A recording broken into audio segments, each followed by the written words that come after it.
You're listening to the Jay Bird Watching Podcast, the official podcast of jaysjournal.com and fansided.com, where we discuss all things Toronto Blue Jays baseball. We'll talk about news, rumors, and game recaps. So whether you're a diehard fan or just getting started with the team, this is the podcast for you. Here's your host, Craig Borden, with co-hosts Jason Lyons and me, Ken Alfred. You're listening to the Jay Bird Watching Podcast. Good evening, Blue Jays fans, and welcome to the first official podcast of the new year where we have the entire band back together. I could not say I'm excited more than to see my best friends, Ken Alfred and Jason Lyons. Fellas, how we doing? Oh, happy New Year, all Blue Jays fans. I think we're doing all right now. It's weird how quickly the holidays came by. Like, that's usually what I look forward to the most. And just like that, like a fart in a dust storm, it's already done. There it is, exactly. So, Jason, how are you doing? You got north and cold again? Yeah, I'm back in the Great White North after a couple of weeks in sunny Maui, and I will say this: I mean, Maui is is a very special place to our family, and I know to lots of families that do go there, and really, you cannot get a good grip of the devastation of what that August fire did to the town of Lahaina. We were, you're able to see some of it, and the shock of it straight up, just the memorials and the, 7,600 people that are displaced, that are just trying to find places to live. It really is shocking. They really have to stop dragging their feet. The governor of Hawaii, Joe Biden. I don't get political a lot, but this has got to happen. This is a jewel in the American crown. This is possibly the nicest place, the Hawaiian Islands, and Maui is one of the jewels. And it needs to be fixed. They need to start like literally. From August to now, they just started removing burned out vehicles. That's it. They haven't touched any of the soil. They haven't done any of the testing. None of these poor people have been even allowed to go back and see what's what with their homes. It's ridiculous. And we dealt with it here in BC. The town of Lytton was burnt right to the ground. And this is 2 full years and still nothing has happened. So it's a little embarrassing, but it was great. Right before we got there, of course, Aaron Judge did a cool thing there, and apparently I watched some video on it and got a really, really neat look at the person that Aaron Judge is, and seems like a really good dude, and he did a lot for the city. And then, of course, the Century was there right after, so it was pretty cool for me and the boys and Kim to go up and check out the golf course being set up for an actual PJA event. I golfed every day. It was incredible. It was phenomenal. Couldn't be any better. So happy New Year, everybody. And now we're going to talk about baseball. Yep. And we won't get too more political than that. I will say that. But to that point, I hope they get something going. I'll drink to that. Yeah, because they need to, like you said, that's just the unfortunate reality. That disasters happen. I know they're having some of those similar things going on in Japan too, to that point now. And whatnot. Yes. So let's hope that at least we can provide some goofing around level here and get people out of their mindset if there are some things obviously eating on them, whatever it might be. And to that point, there is not as much that we would like to talk about with Toronto Blue Jays baseball, but here we are, and we're going to get it going, and we're going to talk first things first, because since the last time this gang was together, there have been 2 signings, and not the 2 we were hoping, but 2 that'll work in some fashion to help this team hopefully get better. So the first one is you guys get to make fun of me because we get to have Kevin Kiermaier back for another 2 seasons, I believe, is what the final deal was. So at the end of the day, I am fine with this because this is the move, I think, at this time that fits this team the best. You need another outfielder, and there's nothing saying that he's the main outfielder in this equation, too, because they're still looking for another one possibly that at least allows this to play around. That was my issue with it last year. He wasn't the full-time, he was a full-time guy. He's going to be somehow varying a 4th outfielder / playing 75 to 80% of the time in center field. That's more comfortable for me. Jason, we'll start with you. How are you thinking? I actually quite like the move. I was a little disappointed when they took as long as they did to do it. I thought it was kind of a no-brainer. Him and Springer seem to be getting along well. He seems to fit in with the team. He's got good speed. I mean, they did sign him for a lot of money, but I mean, it's kind of what you have to do in this day and age. I mean, look at what Teoscar got today. Like, I mean, it's insane the money that they're throwing out here.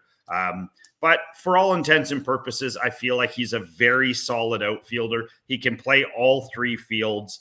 He gets on a lot to like what do they say in Moneyball? He gets on base, right? So, I mean, he's one of those guys that if we remove some of the mayhem from last year, I actually think if they'd gotten by the Twins, he could have been a really huge part of the next sort of two parts of that. Hopeful, but he's back. I like him. He's got a good attitude. He seems to love the city and the fans. So, 39 rocks on for another 2 years in the Blue Jays uni. Yeah. And to that point, Ken, we got another guy that, regardless if he can get on base or not, we got a guy near the bottom of this order that can just be a vacuum cleaner in center field. Another Gold Glove for Kevin Kiermaier this past season. What's the importance of us having all that great defense up the middle with Kevin Kiermaier playing center? Well, I think he was like one of the core pieces that we had in the outfield, right? So we had him, Varsho, and Springer, and it looks like they're all coming back together again for it. I mean, as much as I'm happy to have Kiermaier back, I do question, though, because, I mean, as much as he loves Toronto, that's great. Why did he take so long to sign? Was he really just testing out to see if anyone's going to offer him as much as the Jays? Or was he kind of knew that he was going to be with the Jays all along and just tried to, make a sweat for it? I think in some cases, those guys, I think, with a deal like this where it's not it's not a world ender. I think it was probably agreed to quite a while ago. And they said, hey, Kev, we're just going to sit on this until, some of the biggest pieces land. And then, with Teoscar, with Teoscar and Bellinger really being the only two last massive names out there, I think they probably said, okay, let's just tell the people we've got this done. And then the Blue Jays fans can stop ripping their hair out as free agents get taken off the board. So I feel like it was a PR move as much as it was probably done within, a couple of weeks of when they said it was actually done. But yeah, we'd have to ask Kev himself. Correct. But in that point too, we were quote unquote in on Shohei Ohtani. If he was going to be in, that's one of the bats that you would be wondering what else you would do for your off season at that point. You had to know what that chip was going to do before you trickled it down. And honestly, I don't know what you guys read into this whole thing, but this read to me that we're done with Kevin Kiermaier as a Blue Jay. We're done with the Cody Bellinger nonsense and the amazing plethora of money that he's asking for. It was wondering to me, either is this a master strategy move to say, we're fine without you. If you want to come to Toronto, fine. This is the price. And whatever that bottom line that they established at that time with Cody Bellinger was, or is this just fine? Great. If we can't get the offense, it's going back to our school and mantra of last year. At least we got somebody that is insanely talented defensively. And you're trying to make that up on the other side of the ball rather than hitting home runs. And you hope for the flip of this whole thing, which is Vladdy and everybody rake like they're supposed to. What do you think? Vladdy's the linchpin. Vladdy is the linchpin for this entire season. And I'm starting to get a little bit jaded by all of this, nonsense with people not signing and the BS that goes with all of this crap. Like, I mean, I've read a lot, and I'm sure that we'll talk about sort of the 4 names that are still floating out in the ether. But when it comes down to it, this afternoon, I took 10 minutes out of my day to just go and have a look at what the Jays' current lineup looks like. And if you don't sign anybody else, they're not all that bad. Like, they're certainly not, 28th in the league based on what they have. They have a really good, talented lineup. Now, could they add some pieces? Absolutely. And they're probably going to need at least one of these guys that are out there. But there is no way that I am throwing the money that Cody Bellinger is talking about wanting. There's no way I am doing that with the up and down seasons this guy has had for the last 4 years. And for him to have the audacity to have one good year after one of the worst in baseball history, He needs to give his head a shake. Like, and I can understand why the Cubs aren't, or anyone else isn't jumping at signing this guy. I mean, it's a ticking time bomb. You're either going to get one of the best offensive left-handed batters in the league, or you're going to get me, a terrible left-handed batter, right? Like, I mean, that's what we're talking about. We're talking about a guy that hits $118 or $330. You know what I mean? It's there's no middle ground with Cody. Extremes of either end. Right. Yes. And so, I mean, to have him to be your savior, like if somebody unfortunately, I feel so bad, but I think that, a team like Seattle might sell out to get this guy because they're losing names right now. I am so happy that he's sort of fallen off the Blue Jays radar. Now, watch, they'll sign him tomorrow or something stupid like that, because that would be about how this show goes with our luck. Everything I've thought has been wrong so far. So Antoni's coming. Whoops, see you later. I mean, I don't know if do you want to break down the other guys? How do you want to? Well, I kind of like that idea where you were going there for a minute, and I'm trying to find it because let's just say I've been going through, if you haven't noticed, all my old baseball cards and shit on this show, Yes. which has been fun. I found Kirby Puckett and crap. Who did I else I find? Oh, Bo Jackson. How do I not love finding a Bo Jackson rookie card? Love Bo Jackson. I didn't even know I had it. So in the midst of that, I have also been finding all these wonderful old programs. Ooh, look at that. And all these things that are all over the place. And I hung this up with a reminder to talk about today.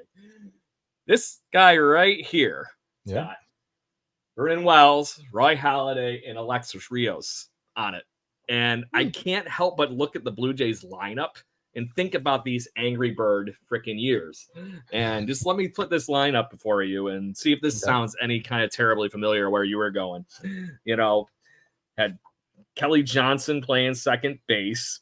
We had Dwayne Wise as an outfielder on the bench. Jose Molina, JP Arancibia, Edwin, Brett Laurie, the inevitable, country world traveler that is Mike McCoy, Jose Batista. Where else was I? Adam Lind, Colby Rasmus, and David Cooper were on the bench. It's a bunch of nobodies. It's four good bats and a bunch of nobodies. Correct. But to that point, am I really that much farther than that when I have what we have at the bottom of our lineup past Bo, Vladdy, what I mean?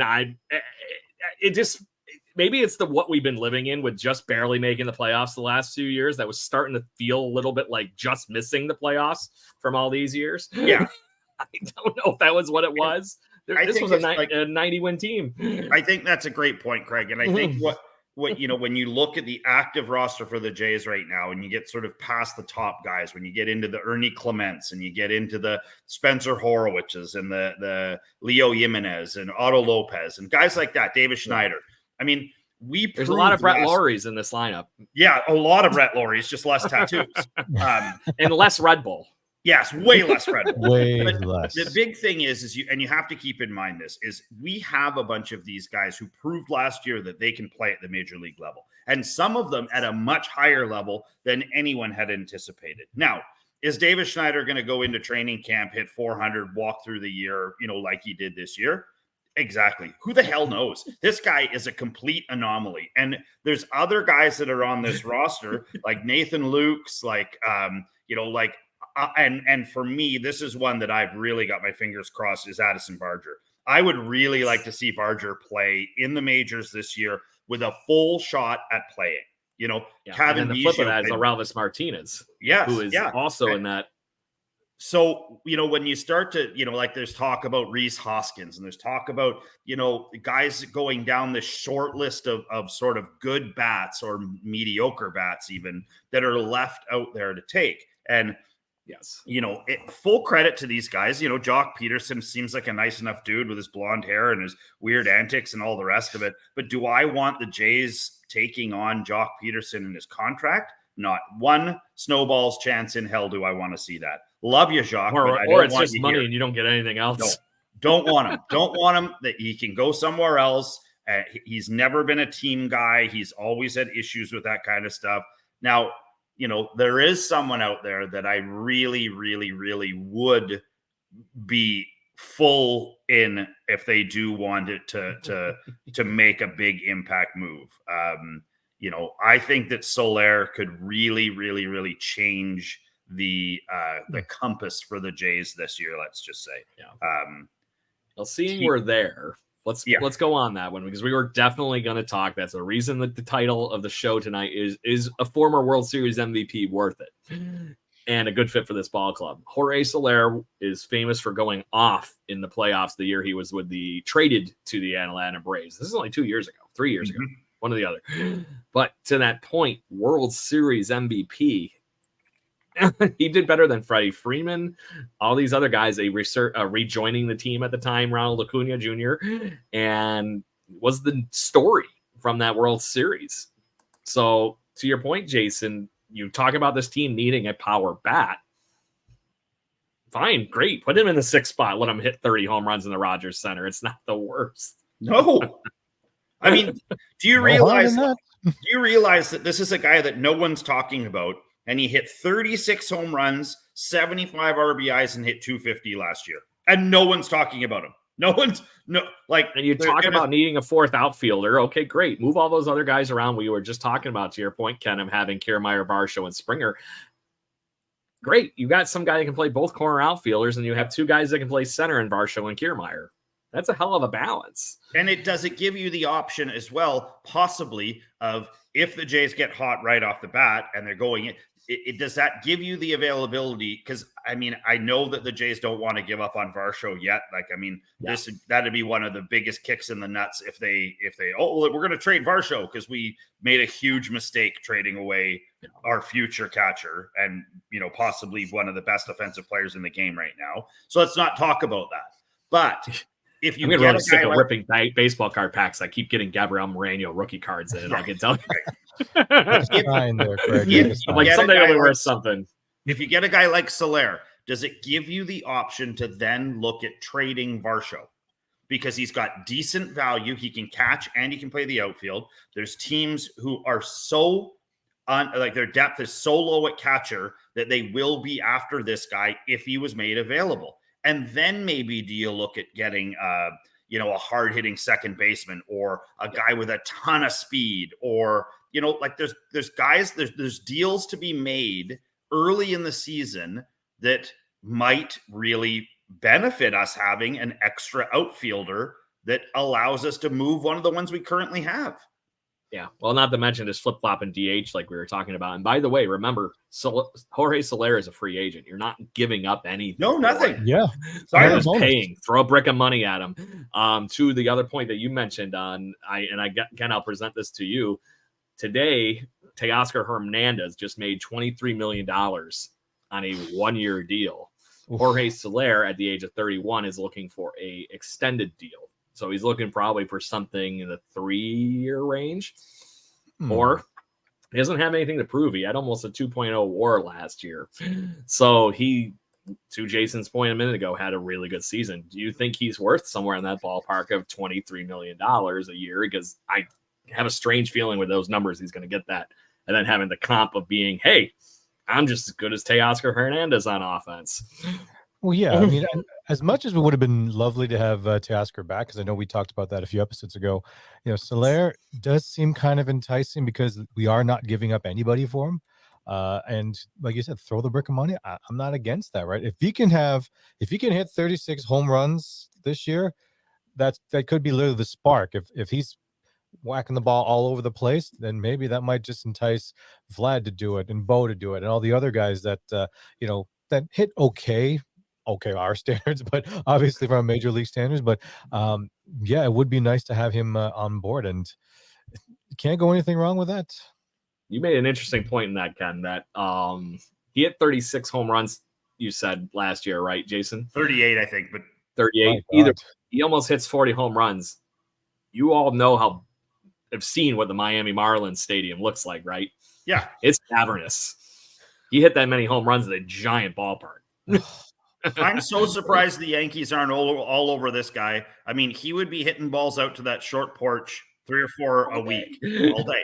And so here's the other thing. So you look at their 2 salaries. So last year, Soler made $15 million. Teoscar made $14 million. So comparatively, I think if you were to go to Soler and offer him 22 and give him 5 years, I think he'd take it. I think he'd be in that wheelhouse where that's the kind of money he wants to make. And Ken, I feel like you made a really good point there. I feel like one of the things that the Jays are missing right now is someone to push Vladdy. I feel like Vladdy has become complacent. And I feel like one of the things that Vladdy needs, and he has proved it by winning the home run derby when people push him. As soon as he is pushed, he performs.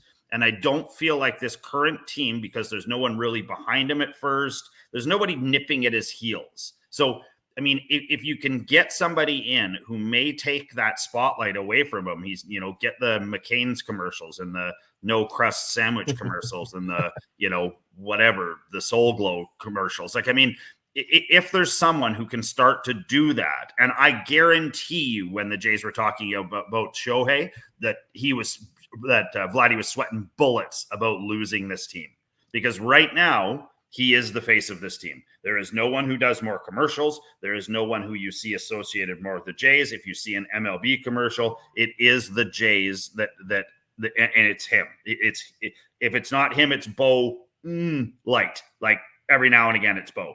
But for the most part, it's Vladdy. So if a guy like Soler comes in, around the same age, way faster. I mean, this kid can fly. He's, incredibly fast in the outfield, and he's really fast on the bases. So he gives you that flair that an Acuna does, where he's stealing bases. I just watched the replay. It was the play of the year, I think, when Cruz stole second, third, and home. Like, I mean, just to watch that and then have them start to mention some of the names of guys while the broadcast was going on, of guys that they think they can do that. And he was one of the names that the Cincinnati broadcasters said as being one of the only guys, Acuna, Soler, and Cruz, to be able to do that. So, I mean, that's rare air. So if you want, and that's a part of this game he hasn't used either, right? He hasn't stole a lot of bases in his career. But maybe that's the difference of being around somebody like Bo. Some of these guys that actually could teach them that next. They don't steal in Miami. It's not a thing they do. They're station baseball. It's bad baseball. But you get a pony like that and you let him out of the stable. Geez Louise, like it could be like to the level of Yasiel Puig when he was, sort of let out of his cage as a Dodger. I mean, no one knew anything about this guy, and then all of a sudden they were like, "Who is this guy? Like he can do everything." Yeah, where have you been hiding? And to that point, Soler's got that talent. So to that point, the reason he is not currently a Miami Marlin is because he was only going to get paid $9 million on a player option this year. Obviously, this is him taking a chance on himself after having a very, very good season last year, all around the ball, and be able to see if he can capitalize it. Because right now, honestly, it's hard to not look at. If I showed you guys blind stats for the last couple of years, and it would look very much like Teoscar Hernandez. Yeah. As far as those numbers go. And I know the issue with Soler is had some up-down issues with his health over the last few years. But when he's played, he's been solid. So he doesn't have to play outfield every day in Toronto. Yeah. Play a couple games at DH. He can play over here for a little bit. He can go back to DH.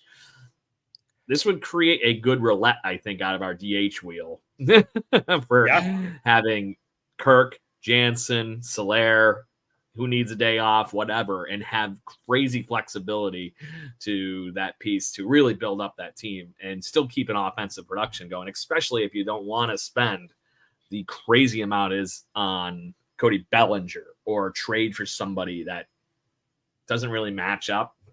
That's my worry about trading right now. Yeah. I mean, I also think that, Brandon Belt did a great job. Let's not take anything away from Brandon Belt this year. He did what we required of him when we required it. He just didn't hit for the power that we needed. And I think that what we need is we need a threat in that DH spot where it's like, oh crap, I just walked him. Now I got to face this dude. Like, we don't have enough of those guys on the Jays where they're just pure killer. Go back to these years. You had Frank Thomas for 2 years. and I mean, it's imposing. Yeah, it's really imposing. And when you come in there and you're staring a hole through that guy and you're saying, you know what, if you hang one, I'm going to put 2 on the board without even trying here, buddy. So what are you going to do? You're going to walk me? Because that's no longer Vladdy. No one's scared of Vladdy anymore, right? They go right if at you have him. somebody to walk him. Yeah. Yep. Exactly. And you can walk him because he's not fast enough to steal too. I mean, you're not going to walk Bo, though. You're not going to walk, Kiermaier or Biggio or Bichette, right? Yep. And the only thing I think you could do to even with our current lineup structure to protect Vladdy more would be to put Bo behind him. Because at least Bo can hit every damn bad ball in the face of the planet. Absolutely. Absolutely. But no, it's a solid move that I think that they could find financially for. But I do think that he's somewhere in that ballpark of price wise. But I don't think the Blue Jays go past 3 with him. Is the catch, and that might be the issue. And the flip of that is the Red Sox are knocking on the door. So maybe he just ends up being the only guy besides Rafael Devers that can hit for the Red Sox. But they are. I don't know. The Sox are getting more aggressive now too. They to our point a little bit about the Jays lineup. I mean, I feel like this lineup minus the really good rookies is reminiscent of a Orioles, where it's or the Twins, where it's a bunch of kind of nobodies. There's a couple of really good guys. There's a couple of vet names. There's a couple of upcomers that when you see them, you're like, oh, that guy's incredible. Where has he been hiding? Well, you're he missing hasn't the been thump. hiding. Yeah, we just haven't seen an Orioles game in 6 months, or whatever. So it's one of those things where there's you can go down the list of the other guys too, of the Rhys Hoskins, I would even Gurriel Jr., those guys. I don't know that I want any of those guys as much as I want Soler. Yes. Gurriel would probably be second on that list because it's the double, but a guy like Rhys Hoskins, I mean, you're running into that territory of the Brandon Belts and the other stuff where a guy can go ice cold for 3 months and you're like, wow, we just dropped, $20 million on this dude. And he couldn't hit water if he fell out of a boat. Yeah. And that's your big worry, right? Like, and this may all go away. We may go into training camp and Vladdy may be hitting him out of the stadium. And we're like, oh, okay, there's Vladimir Guerrero again. I remember you used to play baseball. But if he doesn't, used to play third base too. Yeah. If he doesn't come back, then they have to do something because defensively, Vlad's a liability. If offensively he's not, and not hitting for power, then what is he then? I mean, I hate to be so hard on him, but it's, it's the truth. Yeah. Truth. Yeah. Well, it's because, it is because, he's a former MVP candidate and basically the face of the franchise. So if you're going to be the face, then we're going to be looking to you to be the one that sets the course for the rest of the team to follow. Right. Correct. If you're not producing, if no one's kind of following your lead, then unfortunately we have to be a little bit more critical of you, especially you got a pretty good contract there. So I mean, I think Vlad, the window is closing fast. So you need to get something to push back into the lineup on that piece, right? So it's either you got to grab the guy and trade or get somebody for the win now situation, which I would think that Jorge Soler spells a win now move. I agree. Because I do think that they have to get him in that 3-year window. Otherwise, I honestly would be shocked that he gets anything outside of that. And if it is, it's because somebody got desperate. I think somebody would rather pay up on the money with him right now and condense the money into a 3-year deal to get his bat into a lineup rather than flip a lot and having that extended money with somebody that's had some ups and downs. I do think he'd have a solid 3-year tenure, but you never know. I just think that the way the lineup is constructed, somebody like him coming in after Vladdy just makes this thing nice and lengthened out. And then you're going to get hopefully a healthy season out of, fresh off the freaking injured list, Danny Jansen hitting some home runs. And then you got come on, Jansen, stay healthy, Kirk going back to form, who will lengthen this lineup out a little bit. And then we don't know what we're going to get from that. And then the Blue Jays' biggest catch on this whole thing on the end of this whole lineup is who the fuck plays third? That's what I was going to say. Why can't Falafel play third? IKF is a much better third baseman than he is an outfielder. Like, let's get that straight. He is a very good third baseman. And he's an infielder by trade. Yeah. And funny enough, a catcher. Yeah. Well, they all. But I feel like when the Yankees moved him to the outfield, they did him a big disservice because they never brought him back in. They never even gave him a sniff. And I feel like he was like, oh, well, you don't want me for what I am. You're going to stick me out in the outfield, where Yankees go to die. But, my hope is that I can, for me, he is going to be my Kevin Kiermaier. Like, I will never buy an IKF jersey. I will not support his, but I hope he has. You're buying on my mantra too much. I hope he has a great. I'm hoping that he has the year that Kiermaier did, based on our dislike of him. Just being a Gold Glove winner, for Christ's sake. Did you to totally sidetrack it? Did you see that? Spod God was in there repping your Bills and Browns. How do you cheer for the Bills? I did. I was looking for the proper time to just throw this in. Just throw it in there.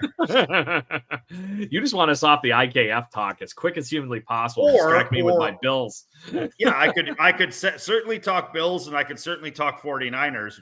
We don't want to go off the rails too much, but thanks, buddy, for I don't know about the Browns, but I can get behind the Bills.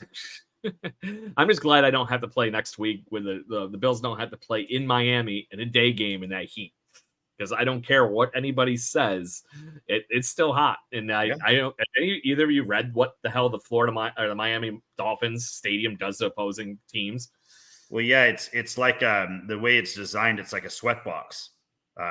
They don't have any airflow at the bottom of the stadium. Same utilities on both sides, but the opposite team's bench is baking in the sun. On the other side of the field, the Dolphins are in the shade. Of course. Why wouldn't you do that? That's how you design a stadium. I'm not knocking it. I'm just saying I'm glad the Bills don't have to live with it. And I'd rather play a cold game in Buffalo, and I think they would too. Which is so weird. I mean, it's you often think to yourself, I'd rather play in the sunshine. My friends are already lining up waiting for tickets. Bills Mafia. Get the tables. Get the tables. Yvonne, get the tables. So anyway, back to the IKF part. You hit the nail on the head, Jason. This guy won a Gold Glove with the Rangers in 2020 as a third base. I know that's the shortened 2022 season where it was only 55 games long, but still, the fact that he was the best defensive third baseman in the American League still says something. I just hope he can hit his body weight, because I really don't know if he starts. To me, it's just great. We have another Biggio and we have another Espinal. I was gonna say that. I'm like, we kind of already have someone similar to that, right? So we have a few people like that. So. Yeah, I think the only difference with him is, defensively, he's probably better than both Biggio and Espinal, certainly at third, which is, it's the hardest position to play on the infield. Could you possibly move Bo over? Yeah, he's got the arm to make that throw, but I don't love him there. So, you've got to get somebody that can play. I hope against hope that their plan is to have him play there. It is kind of interesting that Chapman hasn't signed anywhere. I'm wondering, though, would have snapped him up by now. I made the talk about Kiermaier signing about the Cody Bellinger joke earlier. How much of them grabbing IKF is just saying, hey, you know what? Maybe we're going to just roll the dice with our three guys that we have that can play third base and our two rookies and see what happens. Right now, they have 5 guys that can play third base, but I would just say do we love any of those options? Doesn't Barger play 3? No. Yes, and so does Aurelvis Martinez. Oh, right. So does Martinez. Right. I wasn't kidding with 5, and I wasn't just trying to do more wrestling jokes. There you go. So, but on that fact, I don't know. Like, I don't know if we just stumbled onto somebody that could have some potential, or if we are literally having a masterclass in how you play the free agent market going on here. It's one or the other, I think. I don't think there's any in between at this point. It's hard, because part of me is wondering, is like, okay, does Ross Atkins already have people sign and we're just not announcing it to make it seem like, oh, we're not doing anything at all? Or it could be something to the fact that, okay, if we get Chapman back, do we consider that as a great addition, or are we kind of like his fallback position because he didn't get signed by another team? That's what kind of makes me question about Kiermaier. As much as I'm happy that he's back, but I'm like, were we his first choice? Or are we his backup choice? I think at this point, at the age he is and all the rest of it, I think he probably didn't get too much more than what the Jays offered him. Okay. He might have had a bone thrown at him by a couple of other teams, but it probably wasn't the same amount of money. It was probably a pretty good haircut to go wherever. He's established a comfort too. He already knows what he's getting into. 100%. He's established in Toronto now. He's been there for a year, and it's one of those things where you it's the devil, It's like I said, if you're going to go for somebody out of that pool, I was surprised that they didn't make more of a push for Hernandez or Lourdes, because they know them. They know they can both produce. The dugout already likes them. They're walking right into Jacket Town and the Barrio and all that stuff. And so, you're right, Ken. What do you do? Now, Chapman's an interesting duck because I feel like he's similar, where there haven't been a lot of teams that have made any kind of significant offer his way. Now, correct me if I'm wrong, Craig, but is he a restricted free agent, or is he a free agent? Free agent. He's a Boris client, so he is. Boris is trying to be the other one here to that ulterior motive that I was calling out, trying to play the game just as much. And this is why, the Blue Jays, don't worry, you'll give them a giant brick of money to make sure he can come back and be an all-star for you. Have you guys ever seen a professional league at any level who lately has been willing to try guys out and had success with it? In no other professional sports league, maybe hockey right now. Maybe hockey has a little bit of that Major League Baseball, mentality where it's like, oh, you want $40 million to play third base? We got a dude right here who can play third base. He's done it his whole life, and he might be better than you. So we're going to give him a chance. So we just said, we got 5 of those guys. Yeah, and so I feel like the Jays, even though Ross Atkins and no one has come out to say it, I feel like they were happy to be in the talks for those players. I don't know if any of the three of us or anyone else actually thought that we were going to get Ohtani. I think it was maybe a possibility, but I think it was a snowball's chance in hell. But that being said, it made the Jays relevant. It made people in baseball sit up and go, wait a second. The Jays are willing to spend this kind of money on Ohtani if he's in this race right now. Now, we were kind of mad at Ohtani when he sat at home and didn't say anything out the plane and all the rest of that crap. It may have worked the opposite as a successful thing for the Jays, because what it shows somebody who's coming up, let's just say Ronald Acuna is up for a contract next year. Ronald Acuna may say, hey, I would consider going to the Blue Jays. They've got the pockets to carry me, right? So it's one of those things, and the Orioles are going to run into a rush of dudes, no pun intended, that are going to run into this situation, and they're not going to be able to control them all. The Toronto Maple Leafs are a perfect example of this right now. They have the 5 highest paid players in the NHL under contract. You can't do that. It just doesn't work. So unlike Ohtani, where he can offset his money, they can't do that. And so what you're looking at here is you're looking at teams are going to be much more thrifty with what they're doing. And you may see a guy like Chapman make it all the way through to next season and not have a deal. And it may come down to somebody getting hurt at spring training, or, just a lack of third baseman somewhere, or, the Yankees or the Mets or one of the golden teams saying, you know what, we'll throw $30 million at him for 2 years and let's see if we can't get a Gold Glove out of him for a year. But it's not one of those things where anybody's a guarantee anymore. And baseball is proving that if you've got good rookies, your teams are willing to try now. They're willing to give them way more rope than they did 5 years ago. And you don't see it in any other sport. Like I said, maybe a little bit in hockey right now, where they're really willing to give rookies and second-year guys sort of the run of the thing until they screw up. And once you've screwed up a couple of times, we may never see you again. It was nice to see you when we did, but it's sort of fun to watch Major League Baseball right now with the chances what people are willing to take on guys. Yeah. A name popped into my head when you were talking about maybe Chapman just really does wait it out, right? Does anybody remember what happened to Michael Conforto? Mm-hmm. It was the same very thing. similar. He ended up sitting out most of the season, got ready, started coming back hurt. Yeah. And that happens. I mean, think about when guys hold out in hockey. What's the first thing that happens? They pull their groin 2 games in. It always happens. They've had months off to try and prep their groins. Hey, get off the lower body injury, right? Yeah. It's not a groin injury. It's a lower body injury. So, but on that note, I just have to give a shout out here because we got a car listener on his way home. So thank you, Chris, for joining into the show and listening in wherever you happen to be wandering. Oh, so, I know where he is. Safe. Oh yeah, I knew he was one of your buddies. He's in the pitch black. He's in the pitch black abyss in North Vancouver right now. Chris is a good dude. His kid Matthias plays on my son Carter's team. Great guy. Unbelievable beard. He might have beard of the year. He might have you beat for beard of the year. On the point, I love the picture on the profile at this point in New York. It doesn't make any sense to me. And yet, hurry up and put a team together around that. I'm wondering if they're going to have the same problem again this year, regardless of having, Soto and everybody all in that same dugout. And it's threatening. It's like, okay, great. Well, who can throw the ball across the plate? None of them. Just him. Just him. Marcus Stroman's knocking on the door going, can I play in New York? Yeah. I was going to mention Stroman. Yeah, because I think it looks like he is going to be coming or at least showing interest in the Yankees. And he's shown interest. He's showing interest. He's showing interest in my slow pitch team is what he's showing. Like he'd go anywhere right now.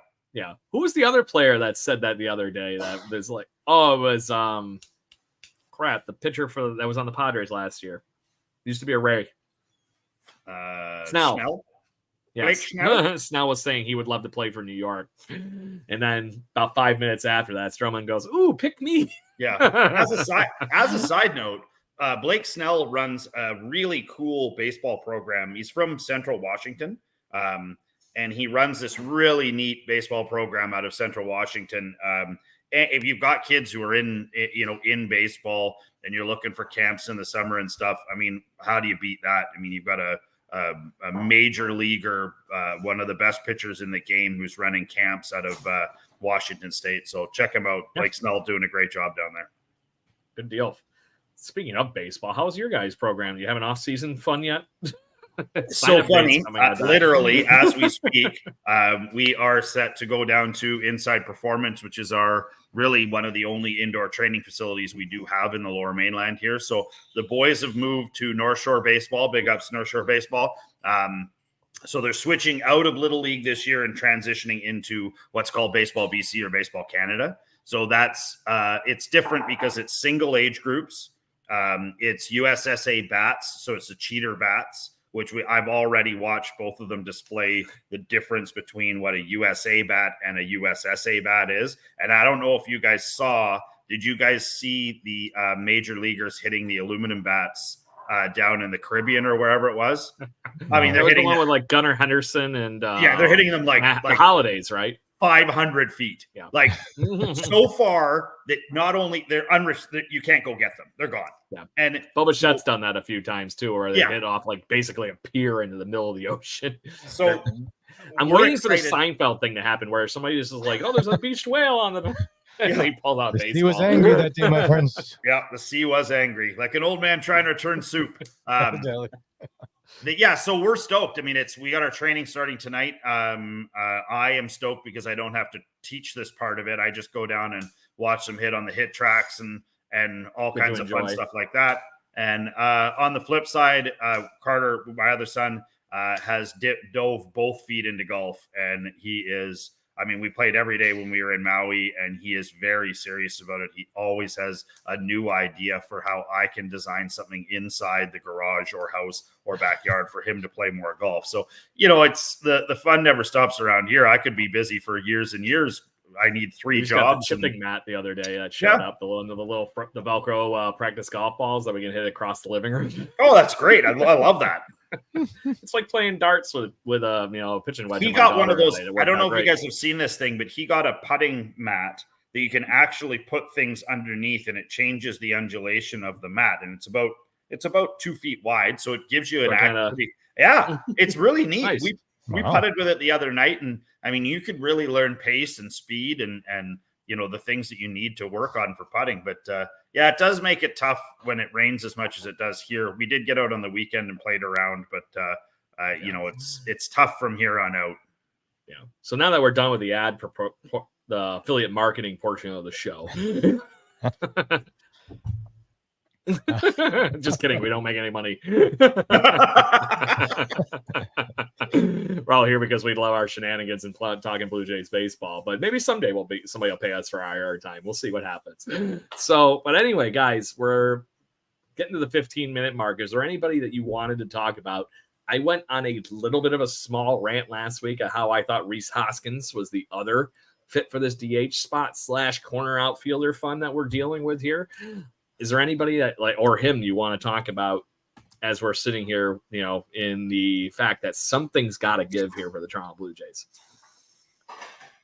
I don't really think so. Not from my end. Yeah, I mean, like I said, I feel like I think the other guy that slots into that above Rhys Hoskins for me is Lourdes Gurriel. And you won't get him anymore, though. What's that? He's off the board. Oh, he is? Where'd he go? He signed with the Diamondbacks. Oh, 3-year deal. There you go. Yeah, so I mean, I still think, based on need and coolness factor, I mean, I would take Joey Votto before I would take Rhys Hoskins. I'm not a big Rhys Hoskins fan. I feel like he's one of those guys who if he doesn't get what he wants, he takes his ball and goes somewhere else, or at least takes his playing skill and goes somewhere else. Like he's gone dry. If you look at his career, he's gone dry in big spells. And I don't know that he's a real super team guy, but I mean, what the hell do I know? I always just thought that he was one of those guys right now. If you're going to buy low on somebody, he's got the talent. And right now, maybe you capitalize as a Blue Jay fan right now in Blue Jays front office, knowing he needs that. Yeah. Dangle the 1-year deal in front of him. I Pay him a ton of money to do it and say, put up or shut up. See what happens. And maybe you get the best baseball out of him. You guys know this is going to happen, right? In the next couple of weeks, you're going to see a lot of put up or shut ups, and you will see guys signing 1-year deals. And who knows? Sometimes you can really get some amazing baseball out of somebody who's backed themselves against a wall and hoping to make, double what they're making for the year. It's amazing how that makes you hit the ball further and better and steal bases. I think that's the reason the Yankees are paying a fuck ton of money to Aaron Judge. Just saying, the year that he literally did the put up or shut up, he goes, no, I don't like your spring training deals. I'm just going to go hit 66 freaking home runs. And then you're going to pay me. Remember, I'm going to the Giants. You better hurry up and pay. And then I'm going to sit on my butt and do nothing. I mean, to that point, I think Aaron Judge is that good of a player. He just needs to stay on the damn field. And it makes me wonder about certain things. And I think I call this the Giancarlo Stanton line. There's a point, I think, for baseball players that too buff is a problem. And then there's the guy that's, some of these guys we see around that are athletic, right? Baseball is not a game of being monstrously oversized. I think you need that flexibility. And if you get to the point where you're just so beefy, there's nowhere for the tendons and shit to go. And if you can't bend, you can't bend. Yeah. I mean, there's a balance. I think the Rays have proven that the more athletic the person, the better the baseball. So, I mean, I think we're, like you said, we're going to see more of that. Like even just looking at Addison Barger play when he was playing, what was that, a month ago in that Mexican league or wherever they were playing, fall league, he looked svelte. He looked like he dropped 15 pounds and, he kept the muscle and kept the body size, but dropped the middle. We all saw Vladdy come back a little bit slimmer, and then that caught up to him pretty quick. Eating those. We also seen that Alek Manoah is apparently in the best shape of his life if you watch his Instagram feed. What's he gonna do? So is he still a J? There's your wild card. There's your wild card. He's still right? a J. He's still 100% a J. And I think the more ironic thing is the Blue Jays have been supposedly handling calls for him. Good. So makes me wonder what lack thereof you're going to get from him. Don't let the door hit you where the good Lord split you. See ya.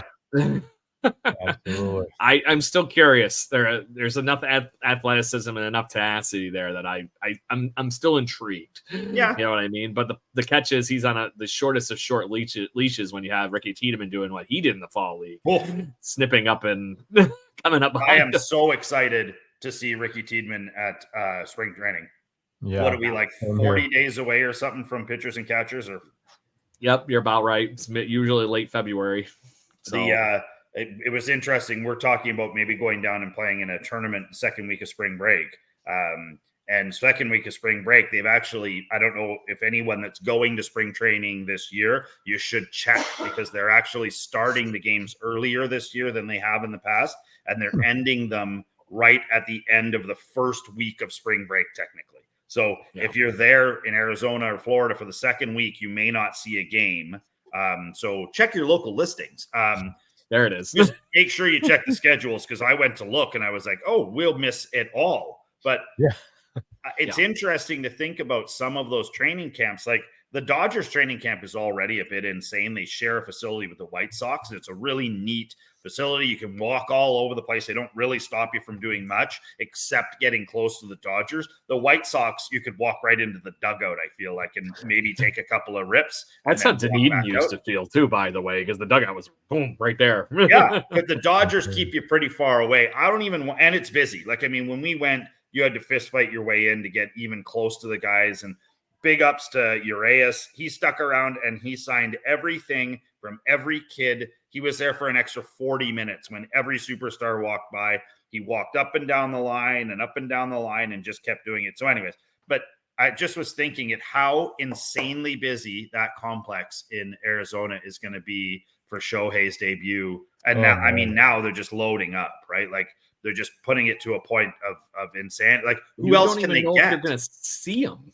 Like, and that's the catch. He's still recovering from Tommy John surgery. Everybody forgets that. He still can mash the bombs. Plan is DH all day, every day. But there's still this whole can't throw no throwing thing of that whole area. He's Chris Hatteberg, Scott Hatteberg.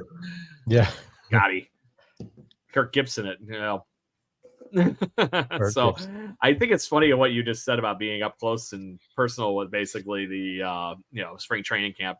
That has been the wonderful thing I love about going to Blue Jays games in Dunedin. And I think the Blue Jays marketing team hit another one out of the park here, because it actually says on their spring training schedule, I'm noticing this, up close and uncomfortable. And I'm sitting there going, this offseason's pretty damn uncomfortable. And you want me to get up close with it?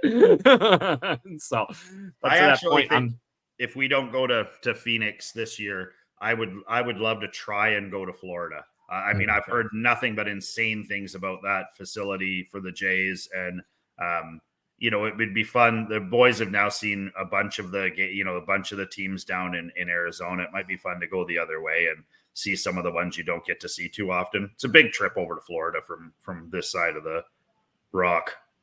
If you end up doing it, the weekend I'm trying to go down there is Friday the 15th of March. If you want to try and figure that out, I'm going to do the Detroit game. Then we're going to Clearwaters. My mom's a Yankee fan. And then we're going to just go to the day game on Sunday and get out. There you go. Nice. So it's gonna be a fun short weekend, but it'll be 3 ball games in basically a day and a half. Yeah, that's what you got to do. Just imagine the amount of nitrates and beer you'll have in you. You'll be 50% hot dog, 50% beer. Especially, I used to go to Dunedin every year, and unfortunately, the last year I went was 2015. Because I got hurt at work and I had trouble traveling and stuff like that. And then I changed my job. So I just wasn't down there as much as I was. I had friends that live in Dunedin, so that I graduated from college with up here in New York, and just kept going back and forth and visiting them. And just in the midst of that, I would go to the ballpark early and hang out and goofing around. It's funny enough how I got doing some of this stuff, and we are, but it is an insanely good time. I cannot say enough good things about the town of Dunedin, a place that has more bars and breweries per capita than people. And yeah, to your point, there will be 100 billion times % more stumbling and fumbling around, I will be enjoying. But the ball game, there's always this guy, and I'm assuming he's affiliated with the actual Dunedin Blue Jays somehow, because he's like the beer guy. He's walking around going, "Who needs a beer? If you can't catch a ball, catch a buzz." And all these things. He's just got all these zingers. It was great. So it was a good time, though. But I cannot say enough good things about the environment in that little ballpark and the proximity that you would never get anywhere else at a Major League Baseball spring training camp even. Oh, it's crazy, man. Like, when I was a kid, we used to go down from Ontario. We would go down to Florida and go to spring training. And I've been told this story many times. I was picked up by Johnny Bench and put onto the field while a game was in process. There's a game going on, and he put me down on the field, and I was, I guess, in the dugout with Pete Rose and Johnny Bench and all the rest of this stuff. And then he just lifted me back up and into the crowd, and another little dude down and into the, like, you would never see that nowadays. But I mean, you know, it's something about baseball that's so romantic that's why, you know, if I go back down this year, like, I want to go to apparently the Brewers and the Mariners compounds are really up close and personal, like where you can high five guys as they're walking by. But it's a controlled, like, baseball fans know that you can't go. Like, one of the things that I can't stand right now is the kids at hockey games asking for sticks. Like, give me a stick, give me one of your $400 sticks. Like, I know you didn't pay for it, but it gets to a point where it's a little ridiculous, where, you know, like, a kid at a baseball game is just so unbelievably happy with a ball, a $9 baseball, whether it was hit there, thrown there, whatever. And, you know, it gets to sort of this lost where these kids are now making signs just to get, you know, a stick. And that next piece is lost to your point. Yeah, it's throw a puck over the glass. Yeah. So, I mean, I don't know. There's something so romantic about, you know, like, even when we were down last year and we were at the Dodgers game and we were close enough to Gavin Lux in right field that we're talking to him. Like, he's literally talking to us while the game's going on. The guys from the Phillies weren't as cool, but he was certainly pretty cool. And, you know, I've seen other ones, like we saw Gabby Moreno. He turned right around and I had a Jays hat on, and I was like, "Hey, Gabby, you know, good luck." And he was like, "Thanks, man. You know, I didn't want to leave, but, you know, I'm here now." And I was like, wow, like I'm just one guy here and that was Jays. No, who was that? Whoever it was, the Diamondbacks were up 10 in the first inning, and Moreno hit 3 home runs that day. And we were just like, "Oh, super glad we gave up on him." I know, right? It's a good thing he was the big trees to that trade. Yeah.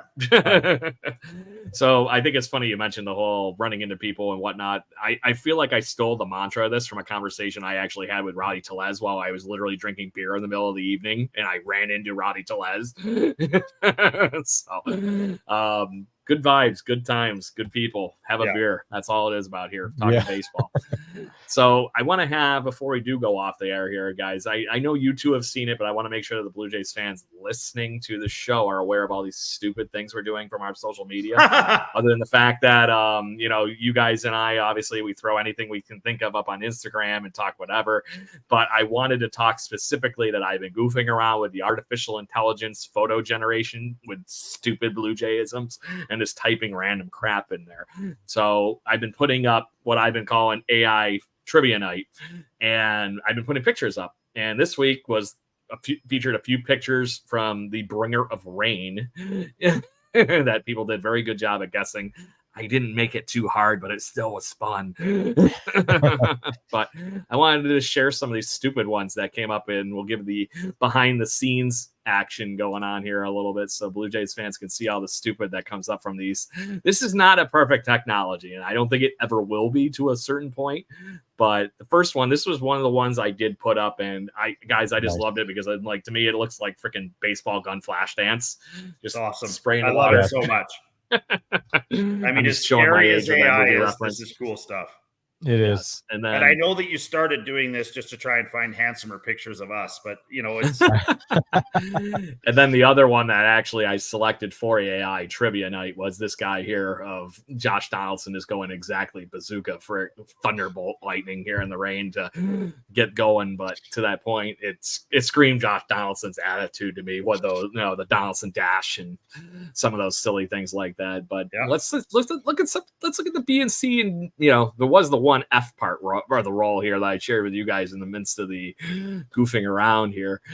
These were the first ones that came up when I typed in Blue Jays, Bringer of Rain, hit a home run.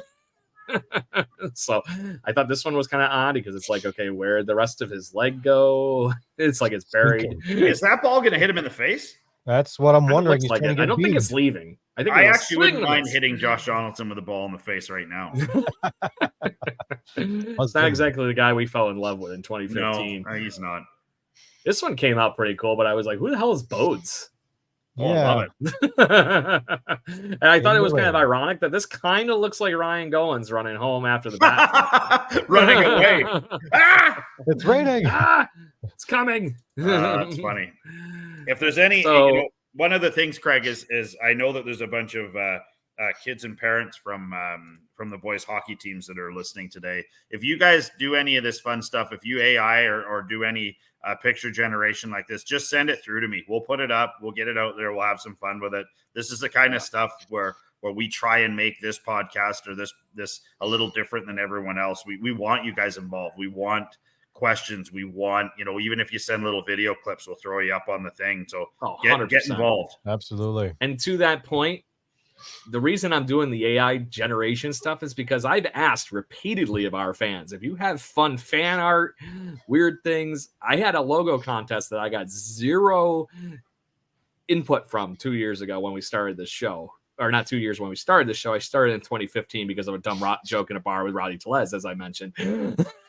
So in the midst of this whole thing, like I said, if you have something cool, we will show it on this show, and we will give you all the credit in the world and show all the Blue Jays fans what you have done and accomplished on our Twitter account and whatnot, Instagram, where we're actually recording live for the first time as a group, and it's working.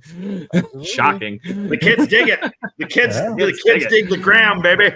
Yeah. Yes. And then now if I can only get like 100 subscribers, so Blue Jays fans, give us 100 subscribers, I can get us live on Twitter or on TikTok too. What's a TikTok?